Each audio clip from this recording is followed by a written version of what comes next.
신약 성경 사도행전 8장 26절부터 36절 말씀까지 제가 한 절 읽고 여러분들이 한 절 읽고 하여서 우리 교독하도록 하겠습니다. 우리 교독하도록 하겠습니다. 주의 사자가 빌립에게 말하여 이르되 일어나서 남쪽으로 향하여 예루살렘에서 가사로 내려가는 길까지 가라 하니 그 길은 광야라.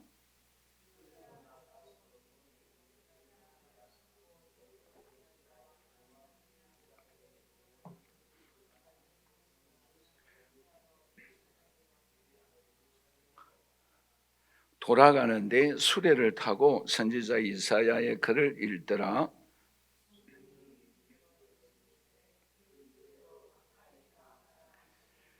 빌립이 달려가서 선지자 이사야의 글 읽는 것을 듣고 말하되 읽는 것을 깨닫느냐?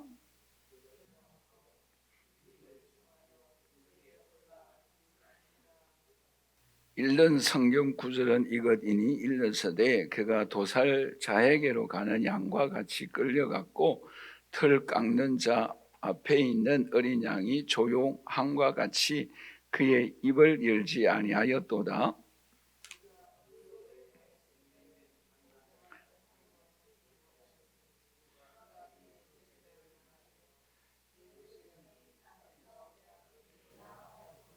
그 내시가 빌립에게 말하되 청컨대 내가 묻노니 선지자가 이 말한 것이 누구를 가리킴이냐? 자기를 가리킴이냐? 타인을 가리킴이냐?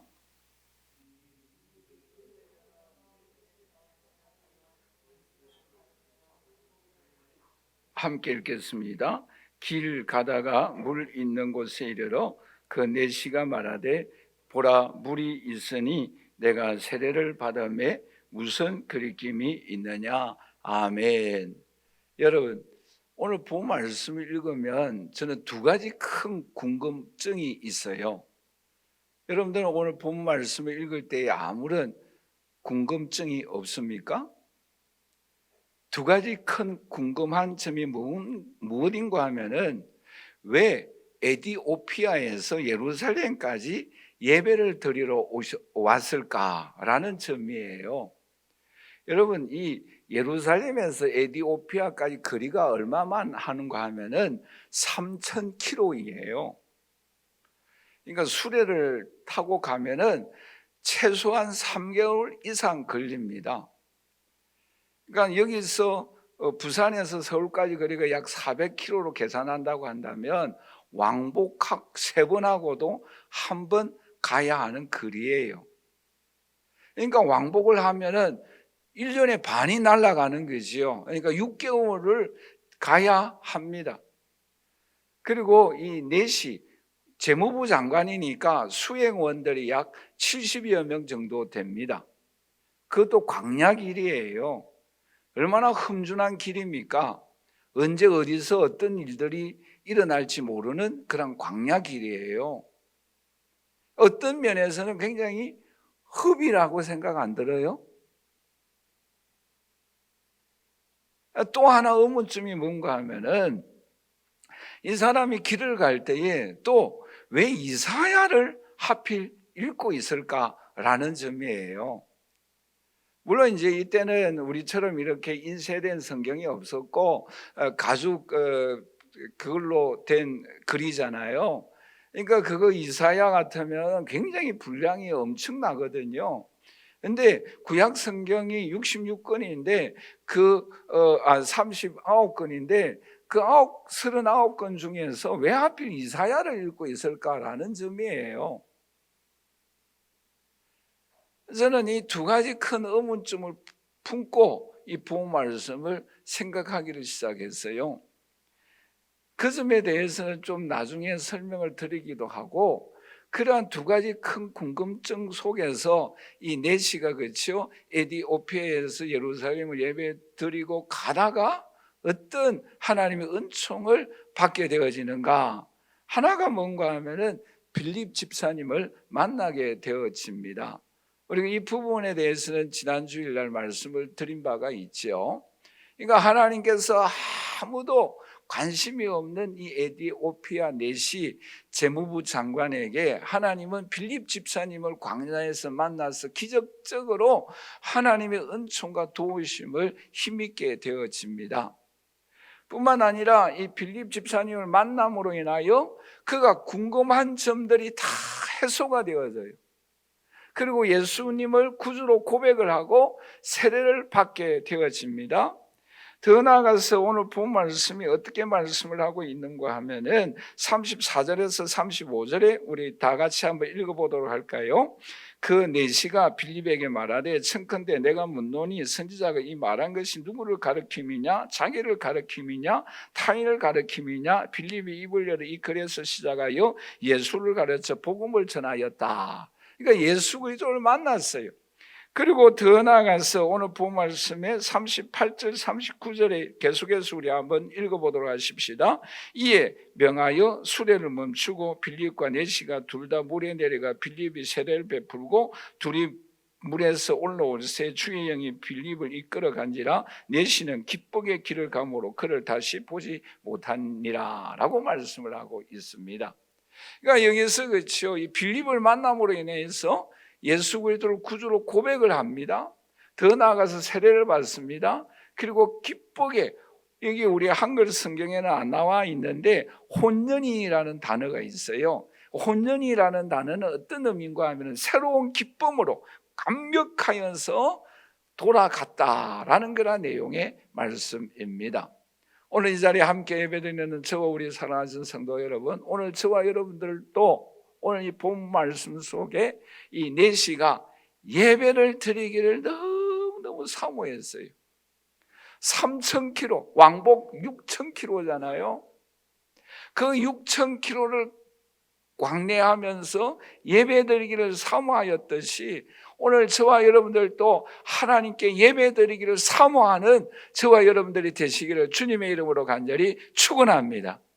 그리고 광야길을 그 수레를 타고 가는데 여러분 광야의 온도가 얼마나 뜨겁겠어요. 그러나 그 성경을 읽고 있다라는 거지요. 그와 같이 오늘 저와 여러분들도 하나님 말씀을 사모함으로 인하여서 주님을 만나고 또 예비하여 주신 빌립을 만나고 또 새로운 기쁨으로 혼연히 기쁜 마음으로 집으로 돌아갈 수 있는 또 삶의 현장으로 직장으로 우리가 만나고 우리가 하는 일에 기쁨으로 행하는 이런 은총과 축복이 저와 여러분들에게 임할 수 있기를 주님의 이름으로 간절히 축원합니다.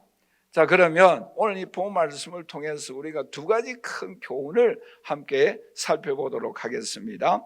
첫째는 우리 한번 다 같이 따라서 할까요? 내시는 예배 드리는 일에 최선을 다했다.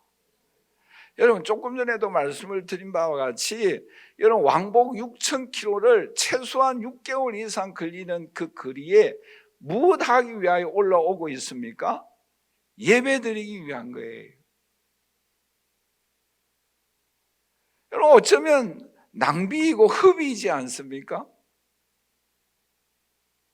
여러분 한번 생각해 보세요. 쉽게 말해서 우리 충만한 교회 예배 드리기 위하여 저기 강원도에서 속초에서 일주일에 한 번씩 왕복한다. 그런 성도님이 계신다. 그러면 여러분 생각할 때 그 성도를 어떻게 생각하겠어요? 참 예배드리기 사모하는 성도이다라고 칭찬하겠습니까?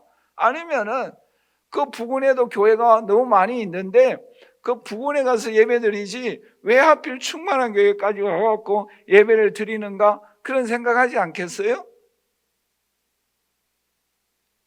이 내시도 마찬가지예요. 왕복하려고 하면 6개월 이상 최소한 걸리는 거리잖아요. 근데 왜 이렇게 예루살렘에 예배드리기 위하여 사모하며 나왔을까라는 거예요. 여기에 중요한 의미가 있습니다. 그 하나가 뭔가 하면은 세상의 어떤 것으로도 채울 수 없는 하나님만이 채울 수 있는 은총과 구원의 역사가 있다라는 사실을 이 내시는 분명히 알고 있었습니다. 우리 한번 다 같이 따라서 하십시다. 내시는 하나님만이 채울 수 있는 은혜를 사모했다. 예, 이 사람은 재무부 장관이에요. 그렇죠? 권력을 갖고 있습니다. 세상의 것은 소유하고 있어요. 그런데 이 내시의 마음속에 그 어떤 세상의 것으로도 채울 수 없고 만족할 수 없는 공간이 있었다라는 거예요. 그만큼 이 내시는 하나님의 임재를 사모하고 능력의 손길을 사모하였다라는 것입니다. 그래서 오늘 저와 여러분들도 이 예배 드릴 때에 하나님의 임재와 하나님의 은총과 하나님만이 오늘 우리에게 주실 수 있는 능력, 그 손길을 사모하며 예배 드릴 수 있는 저와 여러분들이 되시기를 주님의 이름으로 간절히 축원합니다. 축원합니다. 여러분, 다윗을 생각해 보세요. 왜 하나님께서 다윗에게 큰 은혜를 베풀어 주셨는가? 물론 이 다윗 왕은 하나님 앞에 기도를 올려 드리는 사람이었어요. 모든 문제마다 일을 할 때마다 하나님 앞에 기도하였어요. 그런데 또 하나 중요한 특징 중에 하나는 다윗은 하나님의 전을 너무너무 사모했어요.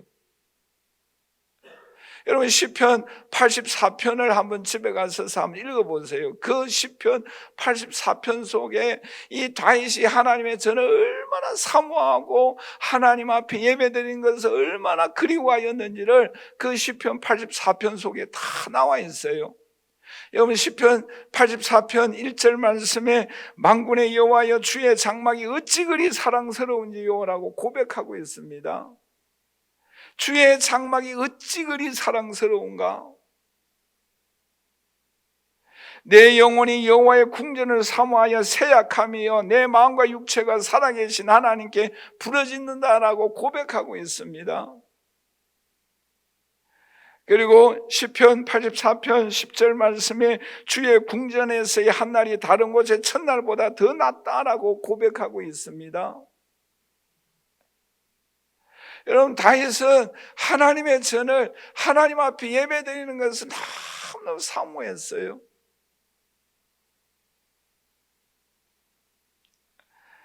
여러분, 하나님이 왜 저와 여러분들을 선택하였습니까?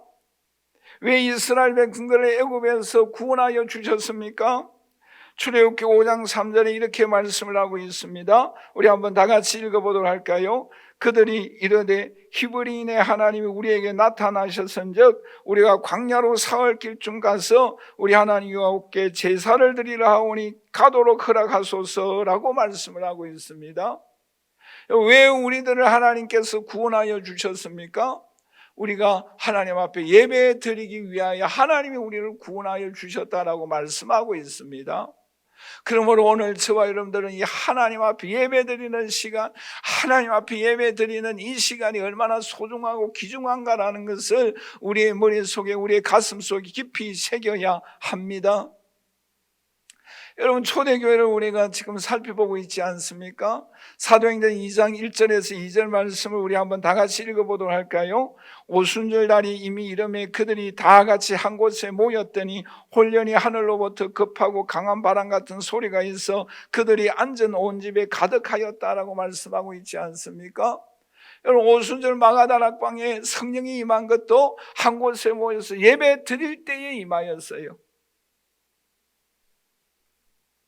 여러분, 오늘 저와 여러분들이 이 오순절 마가다락방의 성령의 역사, 능력의 역사를 체험하기 위하여 오늘 우리에게 꼭 필요한 것이 무엇이겠습니까? 하나님 앞에 예배 드리는 거예요. 그래서 유명한 로이드 존스 목사님은 그런 말씀을 하셨어요. 이 예배의 한 집회 시간에 빠졌다고 한다면 그럴 때에 마가다락방에 임하였던 전무후무한 성령의 역사가 임하였다고 한다면 당신은 치명적인 손실을 입은 성도입니다라고 말한 바가 있습니다. 여러분, 그렇잖아요. 우리가 여러 예배 시간들이 있어요. 그런데 그 예배 시간 중에 마가다락방에 임하였던 성령의 역사가 임하였는데 그 시간에 때마침 제가 여러분들이 참석하였다고 한다면 얼마나 큰 은혜입니까? 그런데 그 한 예배 시간 빠졌다고 한다면 얼마나 큰 치명적인 손실이 일어나겠습니까?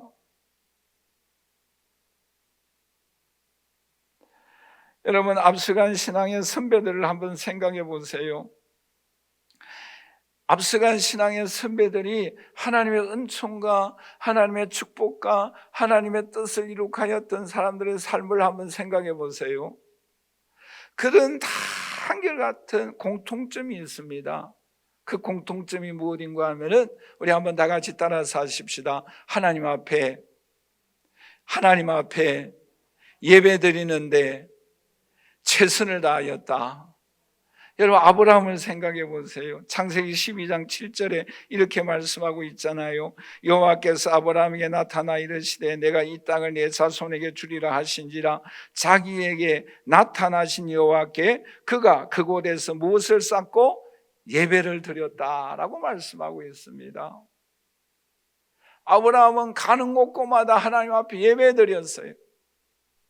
예배를 드림으로 인하여 여호와 이레의 손길을 경험하게 되어졌고, 예배 드림으로 인하여 하나님의 은혜와 축복이 이루어졌고, 예배 드림으로 인하여 언약이 이루어졌으며, 예배 드림으로 인하여 하늘의 별과 같은 바닷가의 모래 같은 후손의 축복이 이루어졌고, 하나님의 약속이 아브라함을 통하여 이루어지는 것을 체험을 하였어요. 오늘 이 자리에 함께 예배드리는 저와 우리 사랑하는 성도 여러분, 그러므로 오늘 저와 여러분들이 다 하나님 앞에 예배 드리는 일에 최선을 다할 수 있는 저와 여러분들이 되시기를 주님의 이름으로 간절히 축원합니다. 그런데 여기서 조금 더 생각해야 할 게 있어요. 그게 뭔가 하면은, 여러분, 내시가 예루살렘 성전에 도착한다고 해서 예루살렘 성전의 안에 들어갈 수 있습니까? 나중에 우리가 생각해 볼 일이지만, 내시는 흑인이에요. 이방인이에요. 그러므로 뭐예요? 예루살렘 성전에 들어갈 수가 없어요. 이방인 뜰에만 들어갈 수 있습니다.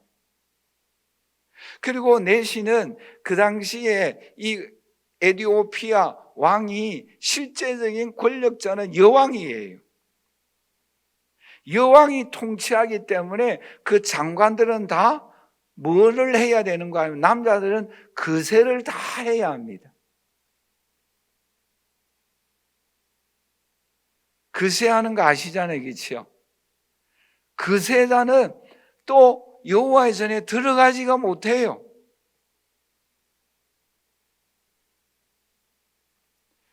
그럼에도 불구하고 이방인이지요, 내시죠, 유대인의 뜰에 들어가서 예배드리지 못하고 이방인의 뜰에 들어가서 예배를 드릴 수 있는 그러한 상황이지만, 이 내시는 그 예배를 사모했다라는 거예요.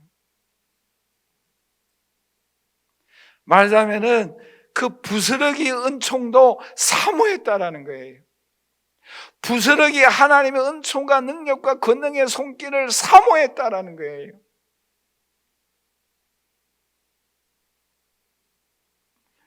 요한복음 4장 23절 말씀이 이렇게 말씀을 하고 있죠. 우리 한번 다 같이 읽어보도록 할까요?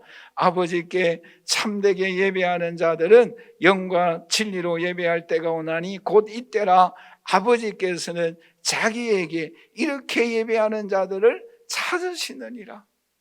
오늘도 부스러기 신앙이라도, 부스러기 은총이라도 사모하고 예배를 드리는 자들에게 하나님은 오늘도 찾고 계시는 거예요.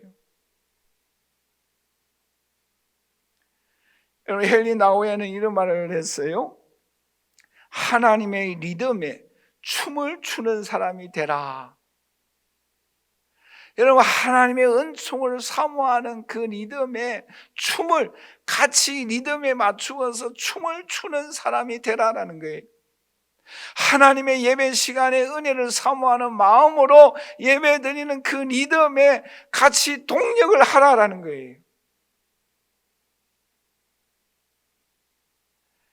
여러분, 이 내시는 유대인의 뜰에 들어갈 수가 없어요. 말하자면 부스러기 은혜만이라도 받기 위하여 하나님의 리듬에, 하나님의 은혜의 그 예배 시간에 같이 춤을 추는 거예요. 그럴 때에 하나님의 놀라운 은총을 받았어요. 여러분, 이 내시로 인하여 이 에디오피아, 아프리카가 복음화되어졌고, 이 에디오피아가 그 당시에 많은 하나님의 은총과 축복을 받았던 것입니다. 그러므로 오늘 이 자리에 함께 예배드리는 저 우리 사랑하는 성도 여러분, 이 내시와 같이 하나님의 그 부스러기 은혜만이라도 사모하는 마음으로 예배 드림으로 인하여 하나님이 찾으시는 하나님의 자녀가 되어져서 하나님께서 내시에게 주셨던 은혜와 축복이 저와 여러분들에게 임할 수 있기를 주님의 이름으로 간절히 축원합니다. 축원합니다. 마지막으로 오늘 복음 말씀에서 우리에게 교훈하고 있는 것이 무엇입니까? 우리 한번 다 같이 따라서 하십시다. 내시는 하나님 말씀에 대한 갈급함이 있었다. 여러분, 지금 이 내시가 어디로 가고 있습니까? 광야 길을 걸어가고 있어요. 물론 수레를 타고 가고 있습니다. 그런데 지금 이 시간에 무엇을 읽고 있습니까? 이사야를 읽고 있어요. 앞에 서론에서 말씀드린 바와 같이 두 번째 의문점이 무엇인가 하면은 왜 이 이사야를 읽고 있었을까라는 거예요. 여러분, 그런 생각 해본 적이 없어요? 여러분, 특히 이사야서는 66장이잖아요. 66장인데 크게 이 이사야 66장은 3927이라 해서 구약이 39장까지이고 신약이 40장부터 66장까지예요. 근데 39장까지는 좀 우리가 흥미가 없어요. 하나님의 심판에 관한 내용들이 기록되어져 있습니다.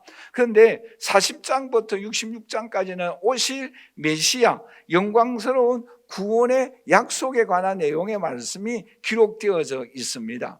그런데 그 중에 대표적인 세 가지 구절을 우리가 이 시간 함께 읽어보고 왜 이 에디오피아 사람 내시가 이 이사야를 읽었는가라는 것을 여러분들 이해할 수 있으리라 라고 여겨집니다. 자, 첫 번째 성경 구절인데 우리 이사야 11장 10절에서 12절인데 우리 한번 다 같이 큰 소리로 읽어보도록 하겠습니다. 그날에 이새의 뿌리에서 한 싹이 나서 만민의 기치로 설 것이요 열방이 그에게로 돌아오리니 그가 그한 곳이 영화로우리라. 그날에 주께서 다시 그의 손을 펴사 그의 남은 백성을 보세요. 아수르와 애국과 바드로스와 구스와, 구스가 어딘가 하면은 에디오피아예요. 그날에 많은 이방 민족들이 여호와께로 돌아오게 되어진다라는 내용의 말씀이 이사야 11장에 나오는 거예요. 자, 또 한 구절이 있습니다. 이사야 53장 6절에서 8절. 오늘 우리가 이 본문에서 읽은 내용을 인용한 성경 구절이죠. 우리 한번 다 같이 읽어보도록 하겠습니다. 우리는 다 양 같아서 그릇 행하여 각기 제 길로 갔거늘 여호와께서는 우리 모두의 죄악을 그에게 담당시켜셨도다. 그가 곤욕을 당하여 괴로울 때에도 그의 입을 열지 아니하였으며 마치 도살장으로 끌려가는 어린 양과 틀 깎는 자 앞에서 잠잠한 양같이 그의 입을 열지 아니하였다. 그 양은 누구를 의미하는 거예요? 예수 그리스도를 의미하고 있습니다. 자, 마지막 한 구절 이사야 56장 3절에서 6절 5절까지 우리 큰 소리로 같이 여러분 한번 읽어보도록 하십시다. 같이 읽겠습니다. 여호와께 연합한 이방인은 말하기를 여호와께서 나를 그의 백성 중에서 반드시 갈라내시리라 하지 말며 고자도 말하기를 나는 막대기라 하지 말라. 여호와께서 이와 같이 말씀하시기를 나의 안식일을 지키며 내가 기뻐하는 일을 선택하며 나의 언약을 굳게 잡는 고자들에게는 내가 내 집에서 내 성 안에서 아들이나 딸보다 나은 기념물과 이름을 그들에게 주며 영원한 이름을 주어 끊어지지 아니하게 할 것이고. 자, 여러분 들어보십시오.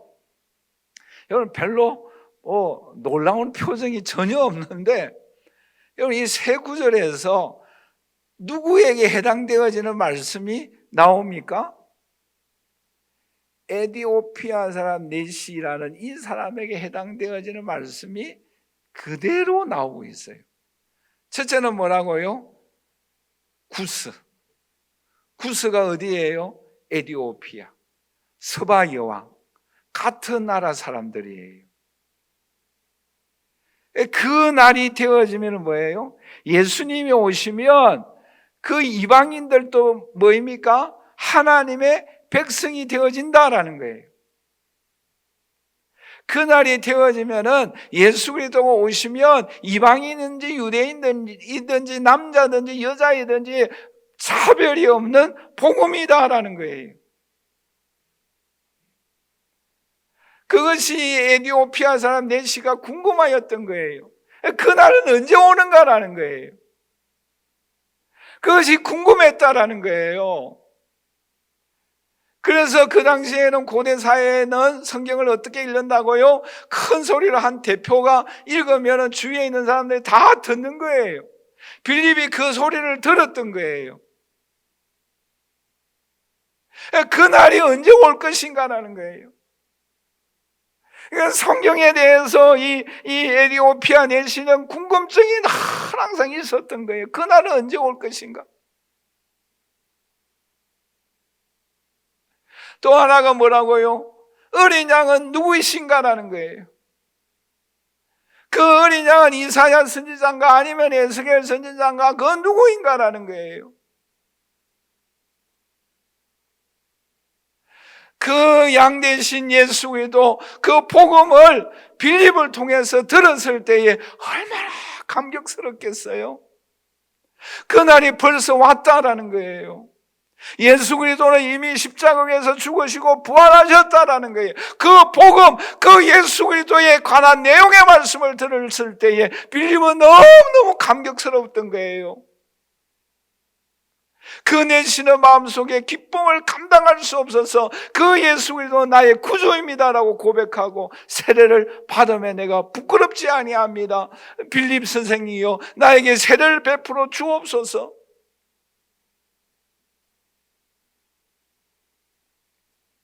그 세례를 받고 너무너무 감격스러운 거예요. 삶의 무거운 짐들이 다 벗어진 거예요.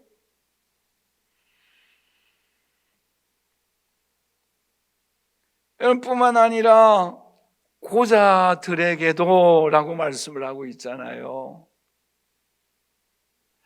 여러분, 그 구절이 눈에 확 들지 않겠어요? 지금 내시잖아요. 그세를 당했어요. 그렇죠? 고자들에게도 내가 내 집에서 내 아들, 딸보다 나은 기념물과 이름을 그에게 영영히 주고 끊어지지 않게 하여 주신다. 고자이지 않습니까? 그세를 당한 내시예요.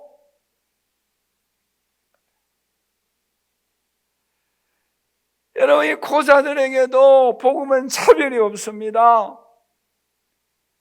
그 내용을 들었을 때, 빌립을 통해서 진리에 관한 말씀을 들었을 때에 그 내시가 얼마나 속이 시원하겠습니까?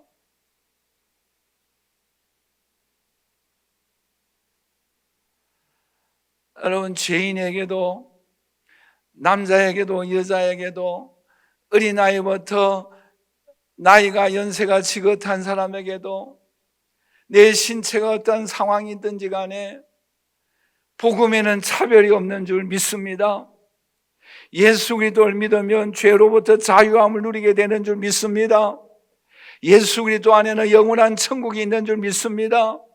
예수 그리스도를 믿으면 이 세상에서도 성령이 동행하여 주시고 우리의 삶을 인도하여 주시고 붙잡아 주시고 우리의 삶의 무거운 짐에서 참된 자유와 은총과 능력을 오늘 우리에게 베풀어 주실 줄 믿습니다. 그 소식을 들었을 때에, 그 소식을 알았을 때에 얼마나 마음에 그 흥분이 가득 차고 기쁨이 넘치겠습니까?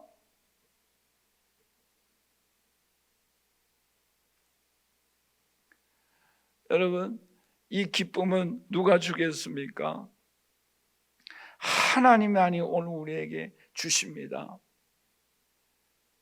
그런데 이 은총을 어떤 성도들에게 베풀어 주십니까? 시편 107편 9절 말씀에 이렇게 말씀을 하고 있죠. 우리 한번 다 같이 읽어보도록 하십시다.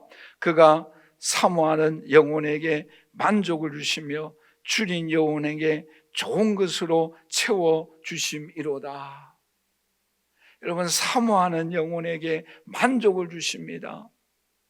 여러분, 말씀에 대한 갈증을 느끼고 이 내시가 마음속에 이사야를 읽으면서 우리가 3절 9절만 살펴보았습니다마는 그 내시의 마음속에 궁금증이 있었지 않겠어요? 그 어린 양은 누구인가? 나는 고자인데 나는 그 영원한 집에 들어가지 못하는가? 나는 구스 이방인인데 나는 하나님의 전에 올라가지 못하는가? 그런 궁금함이 그에게 가득 차 있었지 않겠어요?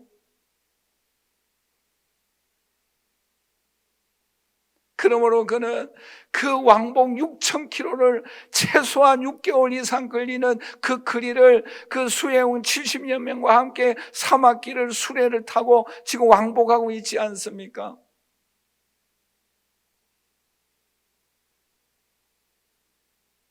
여러분, 그런 그 내시에게 하나님은 혼련히 기쁨을 주셨어요. 새로운 기쁨을 주었어요. 감격을 주었어요.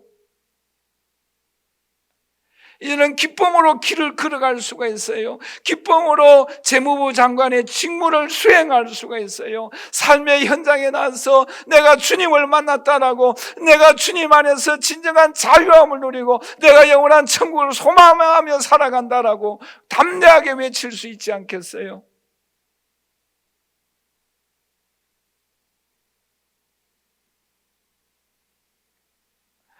로이더 존스 목사님은 이런 말을 했습니다. 그리스도인의 삶에서 이루어지는 그리스도인의 낭만이다라고 말한 바가 있어요. 참 멋지지 않습니까? 이것이 바로 그리스도인으로서 삶에서 이루어지는 그리스도의 낭만이네요.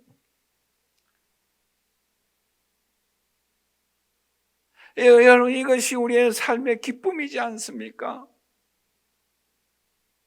낭만이지 않습니까? 이 낭만을 우리가 경험하고 감격하고 우리가 즐기면서 하나님의 영광을 위하여 살아가야 하지 않겠어요?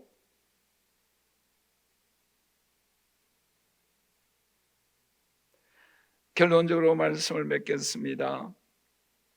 지금 오늘 저와 여러분들은 하나님 앞에 예배드리는 이 시간, 하나님의 말씀에 대한 이 갈증, 사모함이 얼마나 간절하십니까? 여러분, 내시를 한번 생각해 보세요. 예배의 한 시간을 위하여 6개월 이상 그 사막길을 그 수레를 타고 와야 합니다. 얼마나 그의 삶에 짓눌려 있는 구서 사람, 흑인, 그리고 고자, 이방인, 난 구원받을 수 없는가? 나와 예수 그리스도 복음과는 어떤 관계가 있는가? 그날은 언제 오는가? 그의 마음속에 사모하고 갈급한 심령을 가지고 살아가고 있었지 않겠어요? 무거운 짐이었어요. 그러나 빌립을 만남으로 인하여 그 삶의 무거운 짐에서 모두가 다 벗어났어요. 새로운 기쁨이 일어났습니다. 새로운 삶의 활력이 일어났어요. 오늘 저와 여러분들도 예배 이 한 시간을 통하여 말씀을 사모함으로 인하여 여러분 마음속에 찾아오는 주님 주시는 진정한 그리스도인의 낭만을 누리며 경험하며 주님께서 좋은 것으로 채워주시고 만족하게 해주시는 주님의 은총한 능력을 체험함으로 인하여 하나님 앞에 영광과 존귀함을 올려드리는 저와 여러분들이 되시기를 주님의 이름으로 간절히 축원합니다. 축원합니다. 저를 한번 따라서 하시고 통성으로 기도드리도록 하겠습니다. 주여, 주여, 주여, 말씀을 사모